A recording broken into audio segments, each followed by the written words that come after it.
রাসূলুল্লাহ, ইয়া হাবিবাল্লাহ, নবী গো, কারা আপনি নবীর হেদায়েতের আলো বন্ধ করে দিতে চায়? আমার নবী কয়, 1 নাম্বার কাফেরেরা, 2 নাম্বার আহলে কিতাবেরা, 3 নাম্বার মুশরিক মুনাফিক বেঈমানরা। ও নবী গো, আপনি বলেন না আর কারা আপনি নবীর হেদায়েতের পথটাকে ফুটিয়ে তুলতে চায়? আমার নবী কয়, ইন্নাল্লাযীনা আমানু ওয়া আমিলুস সলিহাতি উলাইকা হুম খায়রুল বারিয়া। জবানটা খুইলা উচ্চ কণ্ঠে জোরে বলেন সুবহানাল্লাহ। আমার নবী কয়, ও আমি নবীর উম্মতের দলেরা, নিশ্চয় যারা ঈমানদার এবং নেক আমল করে তারা হইল দুনিয়ার সবচাইতে ভালো মানুষ, তারা হইল দুনিয়ার সবচাইতে নেককার বান্দা, তারা হইল আমি আল্লাহর পছন্দনীয় বান্দা। ইয়া রাসূলুল্লাহ, ইয়া হাবিবাল্লাহ, নবী গো, আপনি যে এই কথা বললেন, তাহলে আপনি নবীর দাওয়াত কারা গ্রহণ করছে? আমার নবী কয়, আমি নবী যখন দুনিয়াতে আসি নাই, আমি দুনিয়াতে আসার অনেক আগে আমি নবীর ইসলাম ধর্মটার জন্য অনেক মানুষ অপেক্ষা করছে। ইয়া রাসূলুল্লাহ, তারা কারা? যারা আপনি নবীর ধর্মটার জন্য অপেক্ষা করছে। আমার নূরের নবী রাহমাতুল লিল আলামিন নবী কয়, উম্মত, তারা আর কেউ না, তারা হইল হযরতে ঈসা রূহুল্লাহ উম্মতের মধ্যে অনেক দামি দামি উম্মত, যারা আমি নবীর জন্য অপেক্ষা করছে। নবী গো, আপনি নবীর উম্মত হওয়ার জন্য নেই। আমার নবী কয়, না, আমি নবীর নূরানী চেহারা মুবারক একবার দেখার জন্য তারা অপেক্ষা করছে। ইয়া রাসূলুল্লাহ, নবী গো, ও দয়ার নবী, আপনার নূরানী চেহারা মুবারকের মধ্যে কি আছে নবী?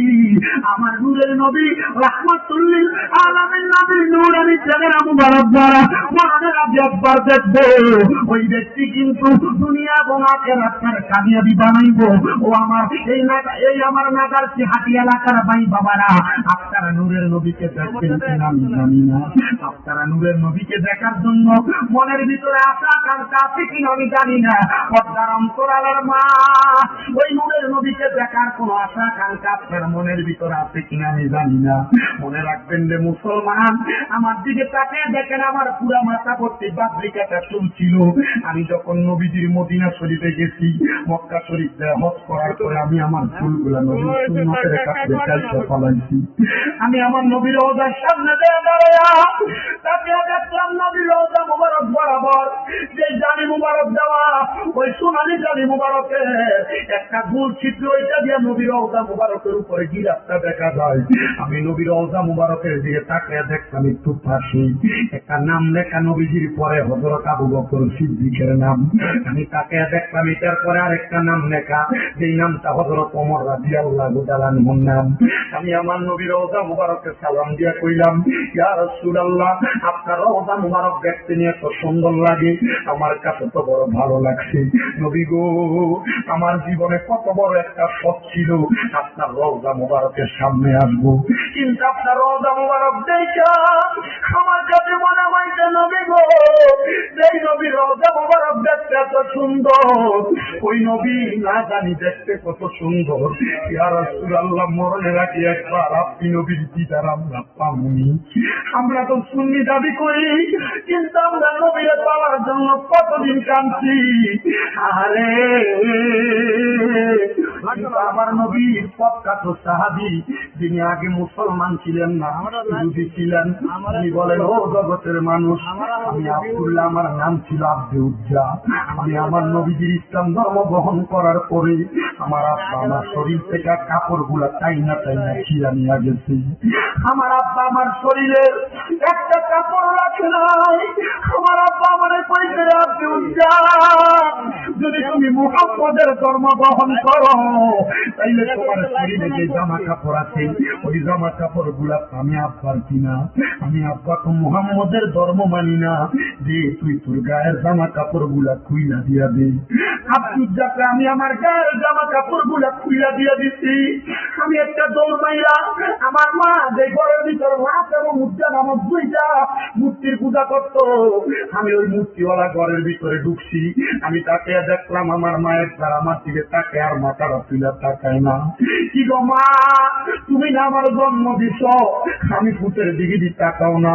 মা ডাক দিয়া কয়, রে সন্তান, তোমার যে সুরাত, তোমার যে চেহারা, আমি কেমনে উলঙ্গ অবস্থায় তুমি পুতের দিকে তাকাইতাম? মা গো মা, কে করতে জানেননি যে আব্বা আমার জন্ম দিছে, ওই আব্বা আমি ইসলাম ধর্ম গ্রহণ করার কারণে আমার শরীরের জামা কাপড় গুলা খুইলা নিয়ে গেছে।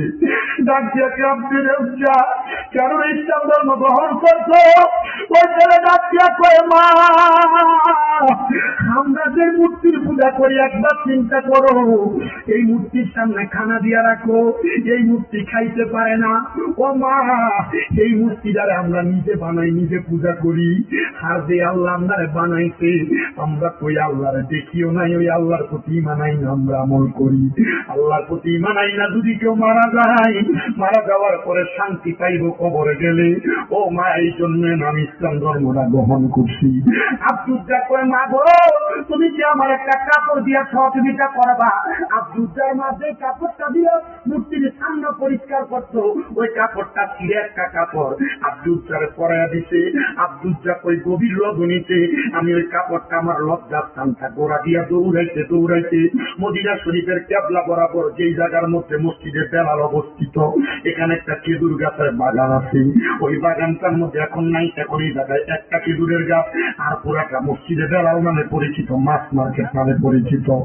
ওই জায়গার মধ্যে খেজুরের বাগান ছিল। আব্দুল্লাহ আমি দৌড়ে ওই বাগানে ঢুকে গেছি, কিন্তু আমি ওই বাগানে ঢুকা কাঁদতেছি আর আমার আল্লাহর কাছে সহযোগিতা চাচ্ছি। আল্লাহ, ওই নবীর ধর্ম ইসলাম কবুল করছি, তুমি তো ইজ্জতের মালিক। সকাল যদি হয়ে যায় মানুষ আমার লজ্জাস্থান দেখবে। আমি জানি আল হায়া ও শোবাতুন মিনাল ঈমান, লজ্জা ঈমানের অঙ্গ। আমার লজ্জাস্থান যদি মানুষ দেখে আমার ঈমানের মধ্যে দুর্বলতা হইব। কিন্তু বর্তমান সমাজে অনেক পোলাপান লজ্জাস্থান দেখায় তো দেখায়, লুঙ্গিটাকে হাতের উপরে হাতে নিয়ে নিয়ে রাস্তায় হাঁটে। অনেক মা বোনেরা লজ্জাস্থান দেখায় তো দেখায়, এমন টাইট ফিটিং বোরকা পরে এদের শরীরের একটা এমনি ম্যাপ করা যায়।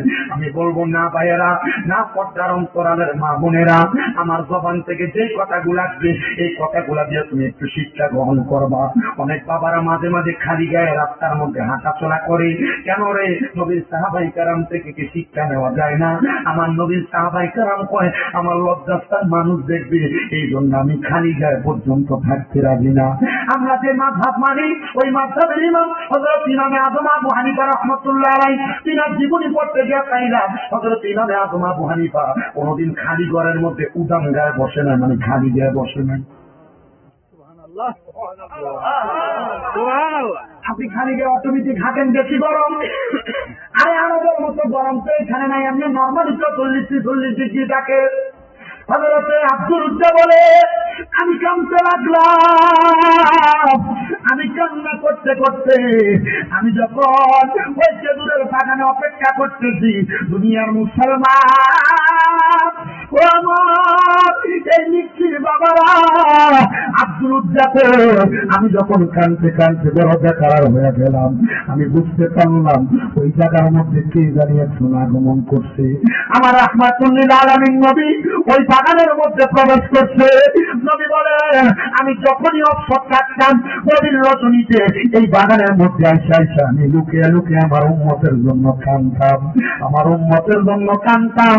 নবী আমার বলে, আমি আমার শরীরের চাদর মোবারকটা ওই জায়গার খেজুরের বাগানে বিছিয়ে দিলাম। খেজুরের বাগানে বিছিয়ে দেওয়ার সাথে সাথে আমি হঠাৎ করে যখন নামাজের নিয়ত করব, এমনটা আমি দেখতেছি আমার কানের মধ্যে গুনগুন গুনগুন কান্নার আওয়াজ আসতেছি। আমি চিন্তা করলাম, কে রে? আর ডাক দিলাম, কে কান্দে? কান্দে কে রে, কান্দে কে? হঠাৎ করে জবাব দেই, ইয়া রাসূলুল্লাহ, লাব্বাইক লাব্বাইক ইয়া রাসূলুল্লাহ, আমি কান্দি, আমি আপনার পাগল, আমি আপনার গোলাম, আমি বললাম আব্দুল্লাহ, যারা আপনি ভালোবাসা নাম রাখছেন আব্দুল্লাহ, জোরে কোন সুবহানাল্লাহ। আব্দুল্লাহ সকালবেলা কারণে ইসলাম ধর্ম গ্রহণ করে গেছো, এখন দিয়ে এখানে বৈশা বৈশা কান্দ। ইয়া রাসূলুল্লাহ, আমি পেটের পূজার কান্দি না, ইসলাম গ্রহণ করার কারণে আমার বাপে আমার মাছের জন্য কান্দি না। আব্দুল্লাহ কান্দ কেন? ইয়া রাসূলুল্লাহ, কান্দি এই জন্য আমি ইসলাম ধর্ম গ্রহণ করার কারণে আমার আব্বা জান আমার শরীরের কাপড় গুলা খুইলা নিয়ে গেছে, আমি উলঙ্গ অবস্থায় এই জায়গায় বৈশা রয়েছি। নবী আমার সামনে আয়। নবী গো, উলঙ্গ অবস্থা আপনার সামনে যাইতে পারবো না। আমার নবীজি নবীর চাদর মুবারক খুইলা হযরত আব্দুল্লাহ দিছে। আব্দুল্লাহকে আমি আমার চাদর মুবারকটা লাগাইয়া রাহমাতুল লিল আলামিন নবীর সামনে আসলাম। সামনে আসার পর ইয়া রাসূলুল্লাহ এভাবে হাত দিয়ে রাখছেন। ইয়া রাসূলুল্লাহ, আমি আপনার সামনে কথা বলবো, আমার পুরোটা শরীর দেখা যায়। আমার নবী বলে আমি আমার আরেকটা চাদর খুলে আমার আব্দুল্লাহরে দিয়ে দিছি। হযরত আব্দুল্লাহ কয় দুইটা চাদর লাগাইলাম। আমার নবী তো আব্দুল্লাহ যা মসজিদে নববীতে যা, হাইটা যাইতে 5-6 মিনিট লাগে। হযরত আব্দুল্লাহ ডাক দিয়ে আমি কাপড় লাগে মসজিদে নববীর ভিতরে প্রবেশ করছি রে। ওই মসজিদে নববীর মধ্যে প্রবেশ করার পরে আমার সাহাবায়ে কেরাম কইছি, রে আব্দুল্লাহ কই থেকে আগমন করলা? তুমি মসজিদে ঢোকার সাথে সাথে তোমার শরীর থেকে আমার নবীজির শরীর মোবারকের ঘ্রাণ পাইতেছি।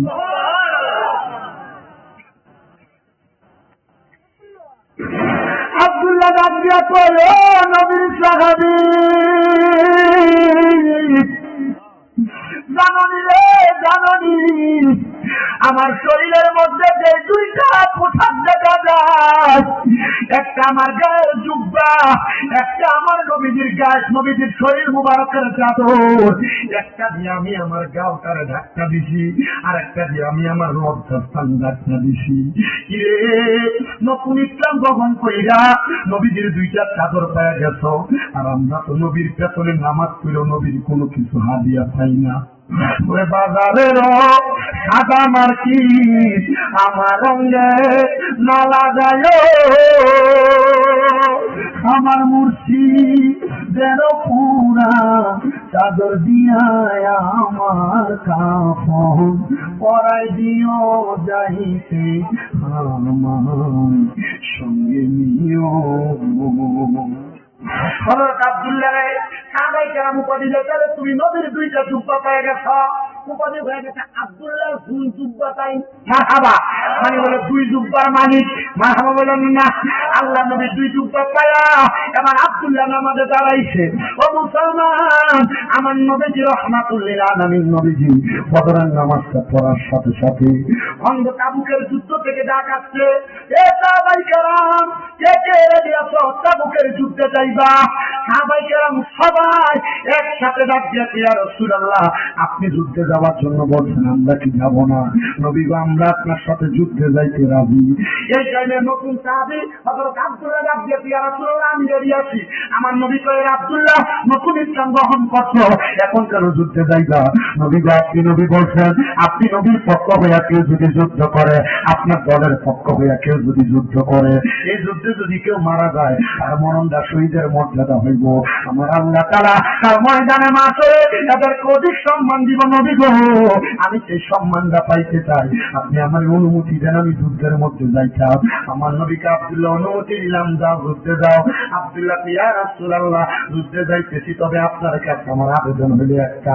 বলে কি আবেদন? কি আবেদন? কি আবেদন? আব্দুল্লাহ ইয়া রাসূলুল্লাহ নবী গো, ও দয়ার নবী, আমি যদি যুদ্ধের মধ্যে যাইয়া আমি যদি শহীদ হইয়া যাই, আপনি নবী আমারে বলেন না আমার শরীরের মধ্যে আপনি নবীর যে দুইটা জুব্বা মুবারক আছে, আপনি নবীর যে দুইটা চাদর মুবারক আছে, এই চাদর গুলা দিয়ে আমারে আপনি কাফন দিবেন, আর আমার কবরে কাউরে নামতে দিবেন না।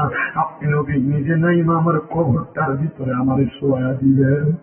সাহাবায়ে কেরাম বর্ণনা করে আল খাসাইতুল কুবরার ভিতরে হযরত আবু বকর সিদ্দিক রাদিয়াল্লাহু তাআলা বর্ণনা করে, এ জগতের মানুষ, হযরত আব্দুল্লাহ আমার নবী বলতে, যা যুদ্ধে যা, আমি তোমার কথা মোতাবেক তোমার কাফন দাফন করে দিব। ওই যুদ্ধের ময়দানে হযরত আব্দুল্লাহ মারা গেছে। আর যাওয়ার পরে শহীদ হওয়ার পরে আমার নবী নিজে তার কাপড় দিয়া হযরত আব্দুল্লাহর কাফন পরাইয়া নবীজি নিজে তার কবরের মধ্যে শোয়া দিয়েছে। আমার নবী কবরে শোয়া ডাক দিয়া কই, জগতের মানুষ তাকে দেখো, তাকে দেখো, তোমরা দেখতে পাও কিনা আমি নবী জানতে চাই।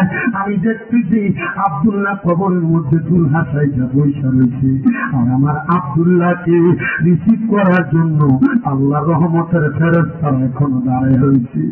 সাহাবায়ে কেরাম কয় সত্যকে ইয়া রাসূলুল্লাহ, আপনি যা বলছেন সত্য বলছেন। ও মুসলমান, তোমরা এলাকার মানুষ যে মাটি দেয় বিসমিল্লাহি ওয়া আলা মিল্লাতি রাসূলিল্লাহ বলে কেন মাটি দেয়? একবার তো মসজিদের ইমাম সাহেব জিগাইল না, মসজিদে একটু ধুলাবালি পড়ে থাকতে ইমাম সাহেবের দোষটা তুমি খুঁজো। আরে আব্দুল্লাহ জুলজুবরা তাইলে কেন কবরের ভিতরে নবী নামাইয়া দিছে? সাহাবায়ে কেরামকে আমি দেখছি আমার নবী যখন তার কবরে শোয়া দিছে তার কবরটা নূরের আলোতে নূরান্বিত হয়ে গেছে। সাহাবায়ে কেরাম সবাই ডাক দিয়া কই নবী গো, ও দয়ার নবী, মায়ার নবী, রাহমাতুল লিল আলামিন নবীজি, আপনি আব্দুল্লাহর আপনার হাত মোবারক দিয়া শোয়াইলেন, আব্দুল্লাহর কবরে কোনো আযাব থাকবে না। কিন্তু নবী, আমরা সাহাবায়ে কেরাম কি দোষ করলাম? নবী গো, আপনার উম্মতেরা, আখিরি নবীর উম্মতেরা কি দোষ করলো? এদেরকে কবরে আপনি কেমনে রাখবেন? আমার নবী কয় ঘোষণা করে দিলাম, আমার উম্মতকে কবরে নামানোর সময় আমি রাসূলের কোল মুবারকে দিবা। এরপর থেকে মিল্লাতে রাসূলিল্লাহ শব্দটা চালু হয়ে গেছে। মানুষকে কবরে দেওয়ার সময় বিসমিল্লাহি ওয়া আলা মিল্লাতে বলে কবরে দেয়। আজকে রাসূলদের বিশ্বাস ওই কবরে নবী আসতে পারে কি পারে না। ওই নবীর কাছে আপনার দেওয়া হয় তো তারা বলে নবী মরিয়া গেছে, তারা বলে নবী মাটির সাথে মিশা গেছে। তারা কইবা তুমি যদি মারা যাও, মারা যাওয়ার পরে ওসিয়ত কইরা যাইও যেন তুমি মরার পরে মিল্লাতে রাসূলিল্লাহ না কই। বলে হুজুর কেন কেন গো? কারণ আপনি মনে রাখবেন রাহমাতুল লিল আলামিন নবীজি কবরে আসবে বিদায় মিল্লাতে রাসূলিল্লাহ বলে নবীর কাছে দেওয়া হয়। নবী তো মদিনায় মদিনায় মদিনায়, তার মানে মিল্লাতে রাসূলিল্লাহ বললা পৃথিবীর যেই প্রান্তে কোন উম্মতকে মাটি দেওয়া হবে ওই উম্মতকে কবরে পাশের জায়গা রাহমাতুল লিল আলামিন আসবে। জবান খুলে জোরে জোরে বলেন সুবহানাল্লাহ। আল্লাহুম্মা সাল্লি আলা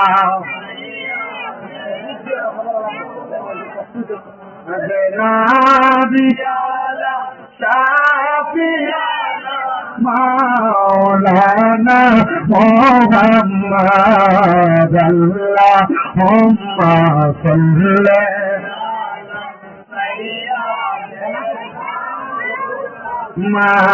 মাদনাবি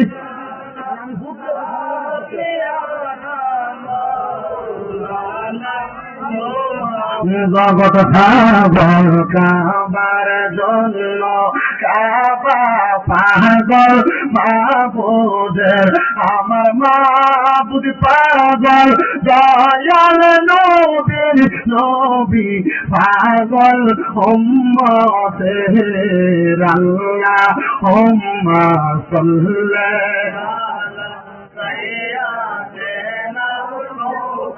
মাদনা বিয়ানা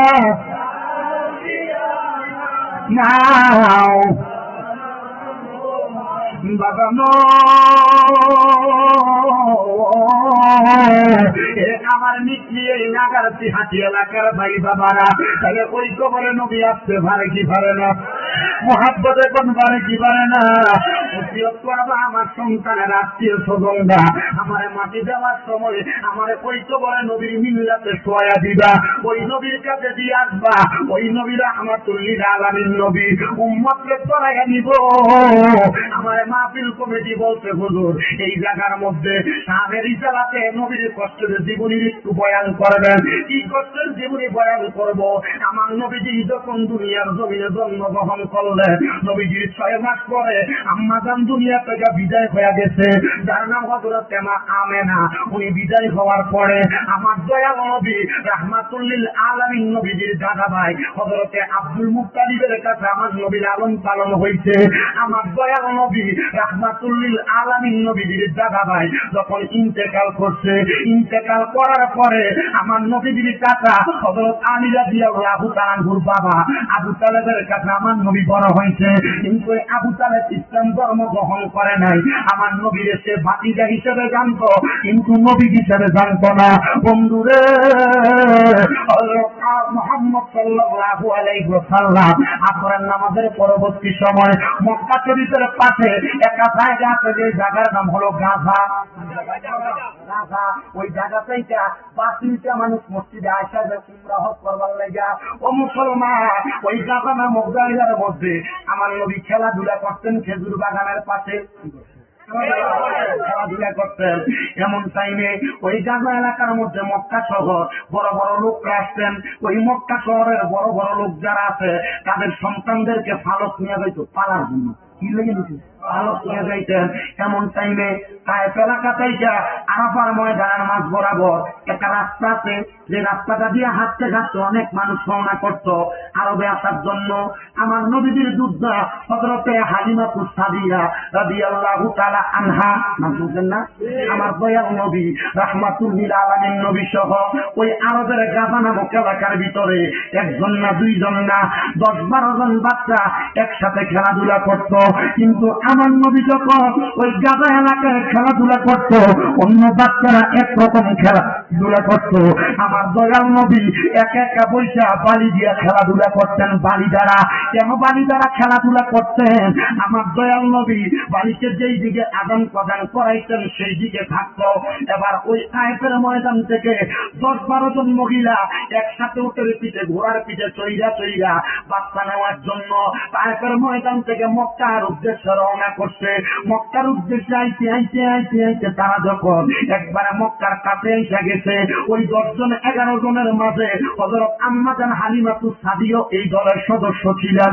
আম্মা জান হালিমাতুস সাদিয়া যেই উটের মধ্যে চইরা আসতে লাগলেন, ওই উটটা একটু দুর্বল, উট চলতে পারত না।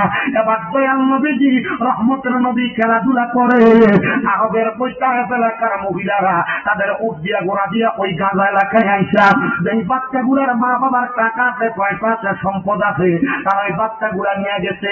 এদের দাবি হইল যে এই বাচ্চা লালন পালন করবে, এটাকে লালন পালন করার জন্য যে খাবার লাগবে, যেই বস্তু লাগবে সবকিছু তারা দিবে, আর বাকি 100 দিরহাম প্রতি 1 মাসের জন্য তারা দান করবে। বন্ধু, 9 জন মহিলা 9টা বাচ্চা নিয়ে চলে যাচ্ছে। আম্মা জান হালিমা এখনো পর্যন্ত গাজা এলাকায় আসে না। ওই সময় আমার নবীজি সন্ধ্যা ওয়াক্ত নবীজি ওই জায়গার মধ্যে খেলাধুলা করে। আম্মা জান হালিমাতুস সাদিয়া সন্ধ্যাবেলা ওই জায়গায় আসছে। এমন টাইমে নবীর চাচা আবু তালেব আইসা হালিমাতুস সাদিয়ার দিকে তাকায়, এগো হালিমা, ও হালিমা, তুমি কেন এই জায়গার মধ্যে এভাবে দাঁড়ানো? ইয়া আবু আব্দুল্লাহ আবু তালেব, আমি এই জায়গার মধ্যে দাঁড়ানোর কারণ তো একটা না, অনেকগুলা কারণ। আমি আসছিলাম বাচ্চা নেওয়ার জন্য। কুরাইশ এবং হাশিমি গোত্রের বাচ্চাগুলা আমার কাছে লালন পালন হবে, কিন্তু একটা বাচ্চা তো নয়। আপনার হাতে একটা বাচ্চা দেখা যায়, যিনি মুহাম্মাদুর রাসূলুল্লাহ সাল্লাল্লাহু আলাইহি সুবহানাল্লাহ, মুহাব্বতাকুম সুবহানাল্লাহ। আবু তালেব, আপনি কি আপনার বাতিজাদারে আমার কাছে দিবেননি লালন পালন করার জন্য? আবু তালেব চিন্তা করলো, বাতিজা নিজের পুত্র তো না, অল্প কিছু অর্থের বিনিময় যে হালিমাতুস সাদিয়া, ও হালিমাতুস সাদিয়া নিয়ে যান। বলে কেন, আপনি আমার কি দিবেন? বলে না, কিছু দিতাম না, তবে হ্যাঁ, আব্দুল্লাহর বেটা মুহাম্মদ যদি নিয়ে যাও, আমি তোমার 100 দিরহাম মাসে দিব, তবে এটা তার খাবার খরচ বাবদ, কিন্তু তোমার আমি কিছু দিতাম না। হালিমাতুস সাদিয়া কয়, আমি একবার আবু তালেবের চেহারার দিকে তাকাইলাম, আরেকবার মুহাম্মদুর রাসূলুল্লাহর দিকে তাকাইলাম, কিন্তু আমি ছায়া দেখি আবু তালেবের চেহারার সাথে মুহাম্মদুর রাসূলুল্লাহর কোনো মিল নাই। মুহাম্মদুর রাসূলুল্লাহর চেহারাটা ঝল ঝল ঝল করছে।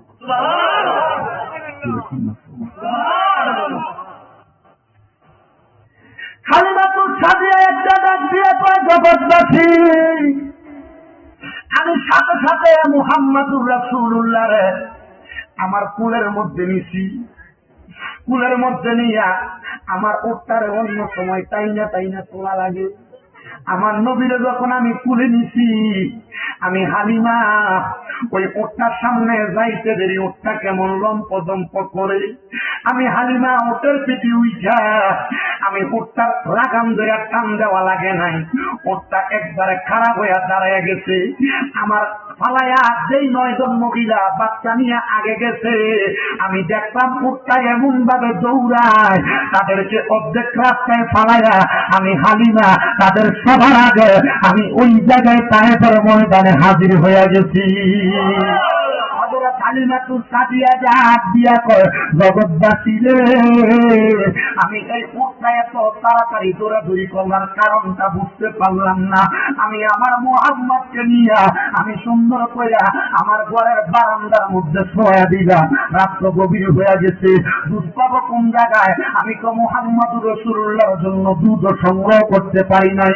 আমার ঘরের মধ্যে একটা বকরি ছিল, সেই বকরিটার শরীরের দুধের বাটের মধ্যে কোনো দুধ নাই। আমি মুহাম্মদুর রাসূলুল্লাহ আমার ঘরের বারান্দাটার সামনাটাতে বসায় শোয়া দিয়া আমি যখন ওই ঘরটার মধ্যে গেলাম আমার রাখাল খানায়, আমি যাইয়া বকরির দুধের বাটেরটার মধ্যে টান দিয়া দেখলাম অজরভাবে দুধ দেয়া দেয়া পড়তেছে। আমি দুধগুলা নিয়ে মুহাম্মদুর রাসূলুল্লাহরে খাওয়ানোর জন্য আসবো। আমি আইসা দেখলাম মুহাম্মদুর রাসূলুল্লাহ ঘরের বারান্দা থেকে আসমানের দিকে তাকায়া তাকায়া আঙ্গুলের শাহাদাত আঙ্গুল নাড়াচাড়া করতেছে, নাড়াচাড়া করতেছে। আমি যখন এমন খেলা দেখলাম, আমি এমন খেলা দেখা আমি মুহাম্মদুর রাসূলুল্লাহর সামনে যাইয়া দাঁড়াইলাম। দাঁড়াইয়া দুধগুলা সামনে রাইখা আমি মুহাম্মদুর রাসূলুল্লাহর দুধ দেই, কিন্তু উনি মুখে নেয় না। এমন টাইমে আমার স্বামীমণি হালিমাতুস সাদিয়ার স্বামী আইসা ডাক দিয়া কয়, ওগো আমার কলিজার টুকরা স্ত্রী, দেখো না অন্যদিন তো আসমানের তারকাকে একরকম দেখা যায়, আজকে দেখা যায় আসমানের একটা তারা ডাইনে যায় একটা তারা বামে যায়। হালিমাতুস সাদিয়া আসমানের তারার দিকে তাকায় একবার, আমার নবীর শাহাদাত আঙ্গুল মুবারকের দিকে তাকায় একবার, তারার দিকে তাকায় একবার, আমার নবীর আঙ্গুল মুবারকের দিকে তাকায় একবার। হালিমাতুস সাদিয়া কয়, ওগো আমার স্বামী, আপনি জানেন না আমার ঘরের মধ্যে কে আগমন করছে? আমার ঘরে যিনি আসছে তিনি বলল রাহমাতুল আলামিন নবীর স্বামী, ওনার আঙ্গুলের ইশারায় আসমানের তারকা গুলা লড়তেছে।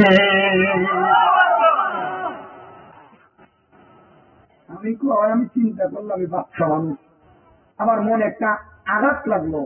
হালিমাতুস সাদিয়ার ছোট একটা বাচ্চা, উনি এই বাচ্চা ফলে আরেকটা বাচ্চা আনলো, ওনার দুধ কিভাবে পান করে? হালিমাতুস সাদিয়া কয়, জগৎবাসী, আমি যখন আমার বাচ্চাটারে দুধ পান করাই, মুহাম্মদুর রাসূলুল্লাহরে আমি আমার বাঞ্ছনের দুধ পান করাইতাম আগে, এরপরে বাঞ্ছনের দুধের কাছে যখন আমি নিতাম, আমার সন্তান মুহাম্মদুর রাসূলুল্লাহ একটা দুধ পান করতে আরেকটাতে মুখ লাগাইতো না।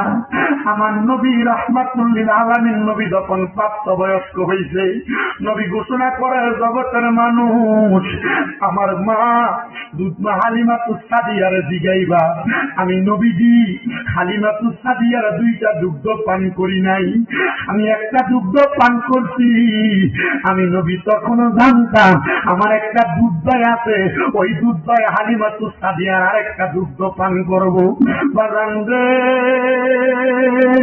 ও আমার এই নগর হাতির যুবক ভাইয়েরা, আমার দয়াল নবী এমন ভাবে হালিমাতুস সাদিয়ার ঘরে লালন পালন হয়েছে।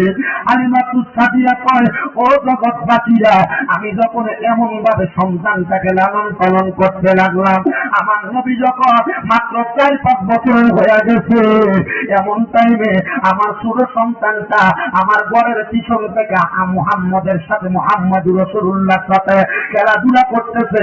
দৌড়ে আমি হালিমাতুস সাদিয়ার ডাক দেয়, মা গো মা, আমি দেখলাম গো মা, আমার ভাইয়া মুহাম্মদুর রাসূলুল্লাহর কাছে আসমান থেকে কি জানি নাই না আছে, ওনার বুকটারে পাঁচকাম দিয়া ভাইরা বাড়াইছে, আর ভাইরা তারা উপরের দিকে চলে যায়। হালিমাতুস সাদিয়াকে আমি একটা দৌড় মারলাম, আমি যারা দেখলাম মুহাম্মদ আগের মতো খেলাধুলা করতেছে। এমন ভাবে একবার না দুইবার না 3বার 4বার পর্যন্ত আমার নবীজির এই সিরাটাকে চাক করা হয়েছে। হালিমাতুস সাদিয়া কয়, যখন নবী রহমতের নবী বড় হয়েছে, আমি আমার নবীর কাছে কথাটা জিজ্ঞাসা করলাম, ইয়া রাসূলুল্লাহ, ইয়া হাবিবাল্লাহ, নবী গো আপনার সিনা মোবারক তারা নাকি ভাড়া হয়েছে, আমি একবারও দেখি নাই। আমার সন্তান দেখতে নবী, এটার কারণটা কি একবার আপনি নবী বললেননি? আমার নবী কয় মা, আমি তো আল্লাহ পয়গম্বর, আমার আল্লাহ তাআলা আমি দয়াল নবী রাহমাতুল আলামিন নবীরে সুন্দর করে দুনিয়ার জমিনের ভিতরে রাখার জন্য আমার দয়াল নবী রাহমাতুল আলামিন নবীজি এই নবীজিকে দুনিয়ার জমিনের ভিতরে সুন্দর থাকার জন্য, ভালো থাকার জন্য আমার আল্লাহ ফেরেশতার মাধ্যমে আমার সিনাতে সাত কইরা আল্লাহর পয়গম্বরকে সকল নবীদের নবী বানায়া দুনিয়াতে রাখছে। জোরে কোন সুবহান। নবীজির সিনা মুবারক তারা মাঝখান দিয়ে খাই যাবেন কয়বার? তিনবার। কেউ কিন্তু চাইবার তিনবার যেন খাইরা ঠিক মাঝখানটা সিনা করে পাঠ করছে। নবী গো কারণ কি?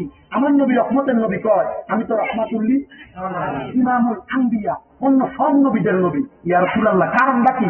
আমার নবী বলতে সেটার কারণ হইল আমি নবী রহমাতুল্লিল আলামিন নবীকে আল্লাহ তাআলা এই সিনার ভিতরে শোনো ও জগতের মানুষ আদম থেকে ঈসা নবী পর্যন্ত কারোর উপর কোরআন নাযিল হয়নি। কোরআন নাযিল করার আগে আল্লাহ আসমানকে বলছিল তুমি কোরআন রাখতে পারবা না, পাহাড়রা বলতে রাখতে পারবা না। আল্লাহ